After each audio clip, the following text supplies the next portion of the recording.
Governor Newsom's January budget proposal would eliminate full scope Medi-Cal, which means kick people off of their Medi-Cal, for refugees, asylees, survivors of domestic violence, and crime victims, people who are lawfully present in California. These are up to 200,000 people who have already endured torture, trafficking, and unimaginable hardship. The very real consequences of these proposed budget cuts are dire. They will strip full-scope Medi-Cal from approximately 200,000 immigrant neighbors who are survivors of domestic violence, trafficking, political violence, sexual abuse, torture, and so many other traumas. They'll be ripped away from their counselors, their doctors, their life-saving medication. And other survivors will be forced to either remain in or enter abusive situations in an effort to maintain or preserve access to food and medical support for themselves and their children.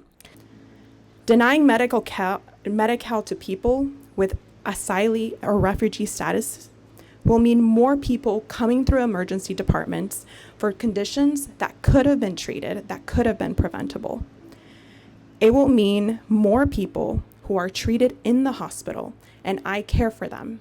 Once I set them up outside, I'm putting them back into the system that brought them to me in the first place. As a provider, this takes a huge toll, knowing that after I have done everything I can to save the lives of many, the system is just putting them at risk. Cutting funding for programs like Medi-Cal would not just reduce services. It would take away lifelines. It would leave people without options, without care, and without hope. Healthcare is not a luxury. It is a basic human right.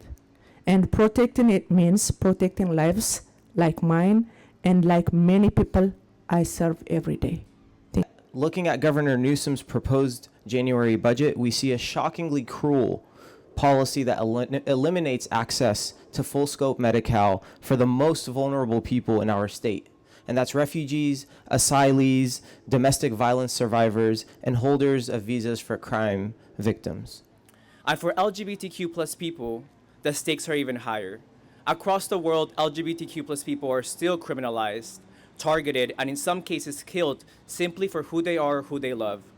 Many of the people who come to California as refugees or asylees are fleeing that exact violence. They come here seeking safety, stability, and a chance to live openly. California has long been a place where they can begin to rebuild, but you cannot rebuild your life without health care.